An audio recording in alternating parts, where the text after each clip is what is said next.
and let's make things happen. They're checking as your friendly accountability partner. If you let me be that for you, and check in now, February, being like, hey, are we slacking?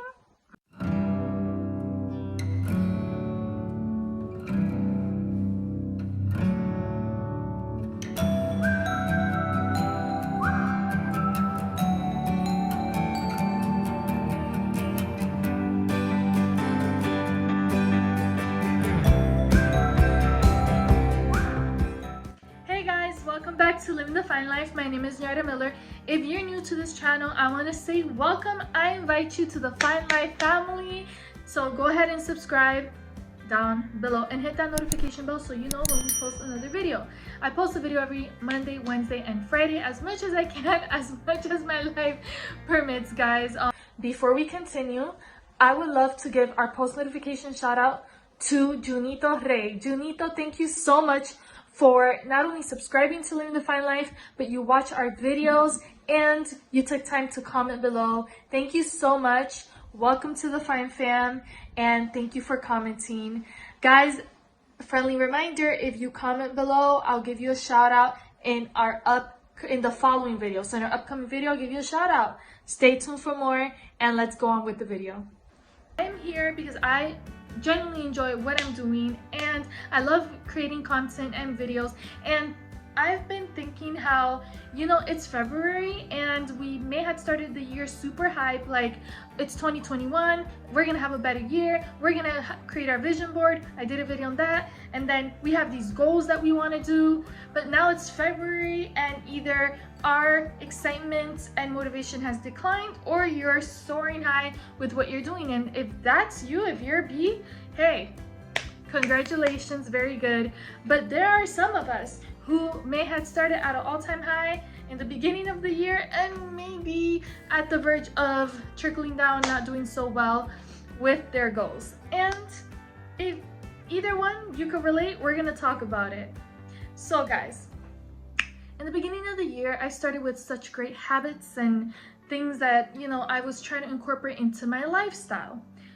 But then it started to feel so much like a job. It wasn't feeling natural because, of course, it takes a while to create healthy habits. You're breaking from old patterns, and that is challenging. But as I continue to do that, I saw that either days got busy or I had got really sick, and then that threw things off for me. And then that's when my positive, good pattern was starting to break and crumble down. And now I see myself in a place where I'm not doing too good with the same habits that I want, the same, you know, new habits that I wanted to build for a better lifestyle, to accomplish some goals. And I want to talk to you about that today because I want to encourage you and give you some easy steps and not so much steps, but I want to share with you some strategies that help me stay consistent and to stay motivated.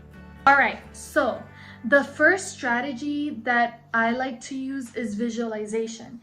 And visualization can come off as several things, but it's something that you can do in your mind. It doesn't cost anything to help you get motivated when you sense that you're starting to lose that motivation.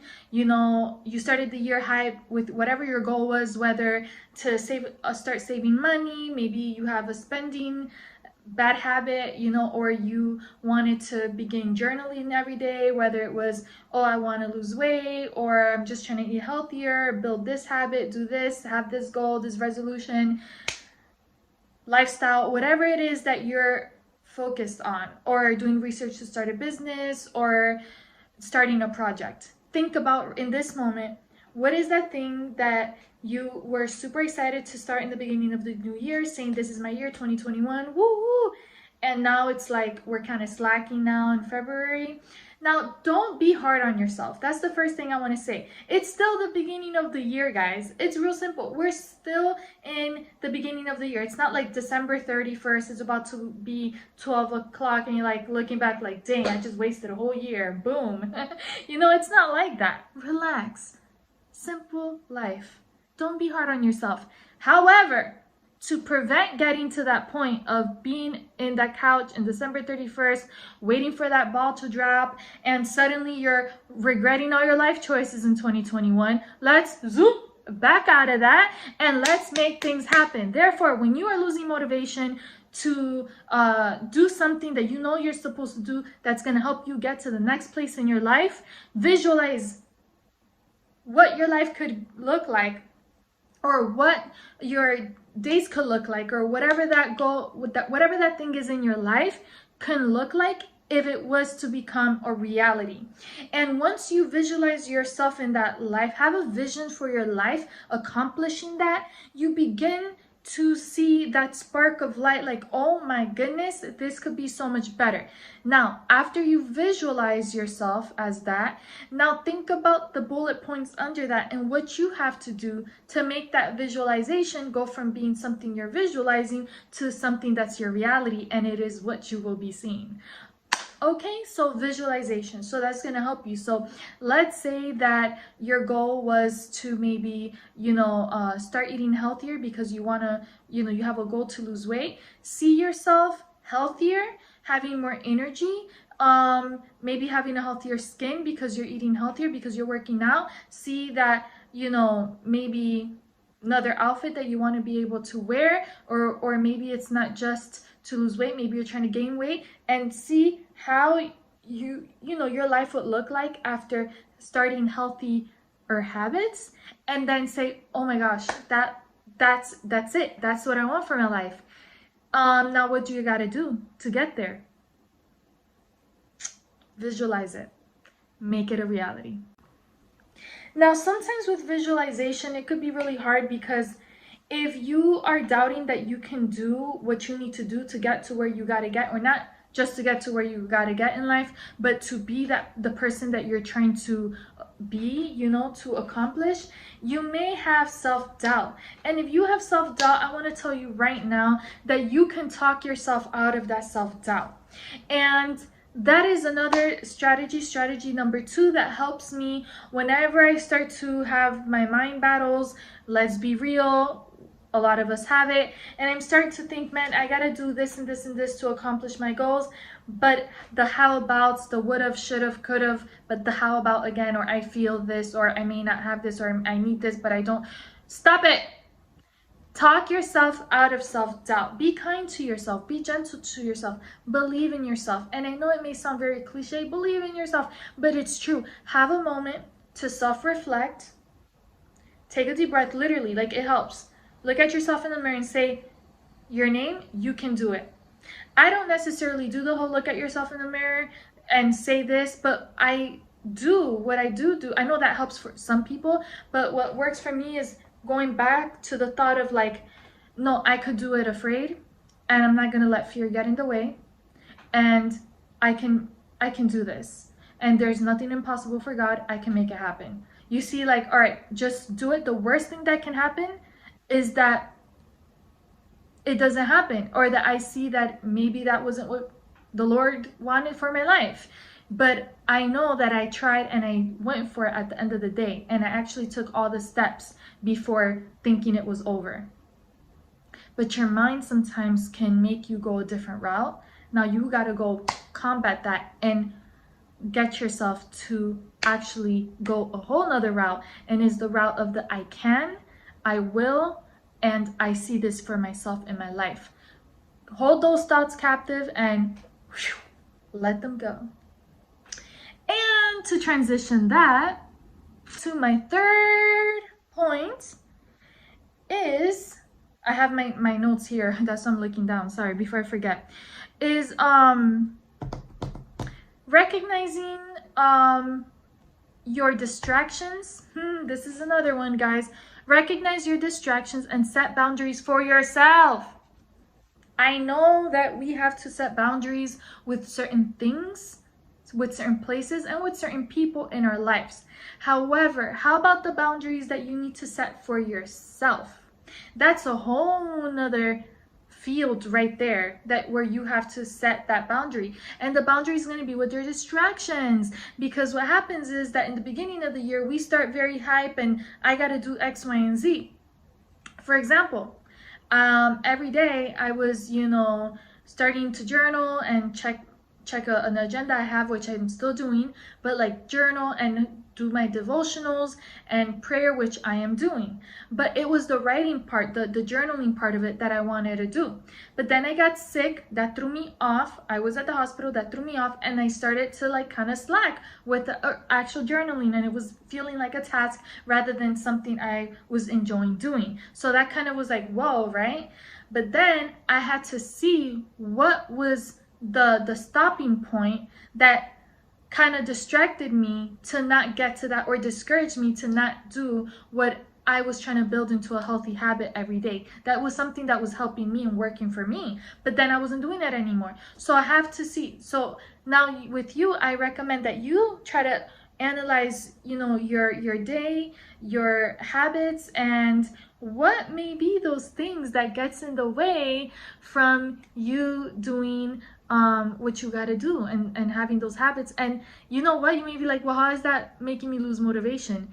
Is because when you're distracted, it kind of swerves you away, and you lose motivation to do what you got to do. Because if you were so motivated to do it, you would not let any distraction get in the way, right? So you got to recognize that, because this distraction can be a stumbling block that can affect your motivation, that can affect you to actually get to that point of doing what you got to do.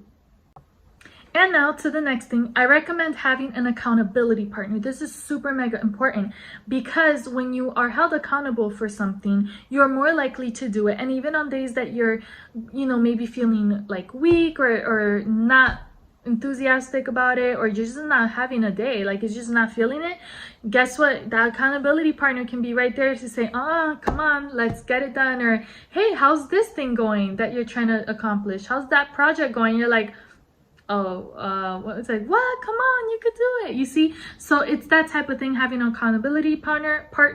I've been an accountability, I can't even say that word today. I've been an accountability partner, and I've asked my close friends, ask someone that you can trust, ask someone that you feel comfortable with, that won't judge you. I asked a friend, hey, can you be accountable? Or help me, can you please help me be accountable, be my accountability partner for X, Y, and Z thing? They're like, yes, of course. Oh my gosh, this is so cool. What are you trying to do? And then gave them like a gist of it. And it was so nice to have a friend that would check in. Even when I would forget about it, they would check in like, hey, how's this going? I'm like, thank you so much for asking. It's going like this, X, Y, and Z. So it's really nice. And if you don't feel that you have someone to help you be accountable for something, or you don't want to ask someone, another way that you can have someone be accountable is being accountable with yourself. And the good way that you can be accountable with yourself is to set reminders on your phone. If you don't have an iPhone with the reminder app, not sponsor video, maybe use the calendar app on your Android. Whatever you want to do, something that will shoot out a reminder to you. That's how you can be accountable with yourself. So I also love to set a reminder on my phone at like, hey, at 80 days, ask me this, or at 2 weeks, check in with this. And then I would probably forget about it, but then like in like 2 weeks, my phone will shoot me a message is, hey, did you do this and this and this? Did you accomplish this next step for your goal? All right, guys, so there's my 5 simple strategies that can help you remain motivated throughout the time of trying to meet those life goals, building good habits, and to remain motivated throughout the whole year, actually, to practice not having self-doubt, to take out those, stumbling blocks along the way, and set healthy patterns and habits that can help you reach those awesome goals that you set in the beginning of the year and not lose sense of motivation. I'll go over them one more time. It's visualization, visualizing yourself already there and believing you can do it, setting, those bullet points in your mind that can help boost that motivation and eventually get you to take action in your goals. And the following one was talking out of your self-doubt. Talk yourself through it, practice mindfulness. Another thing is having an accountability partner and motivate you, right? And the other thing is recognizing those distractions in your life and setting boundaries with yourself so that nothing causes you to lose motivation or make you get sidetracked to doing something else. And that way you can get to where you're trying to get this year, guys. Let's do it. Remember, we did a a vision board or a goals board, whatever it was that you named it, and we spoke about ways to be, successful this year. So I wanted to do a check-in as your friendly accountability partner, if you let me be that for you, and check in now February, being like, hey, are we slacking? Let's get things done. I love you guys. I hope you enjoyed this video. Comment below, like, subscribe, and continue watching for more, guys. Thank you so much for being here. And as we always say here at Living the Fine Life, stay well, be blessed, and continue to live the fine life.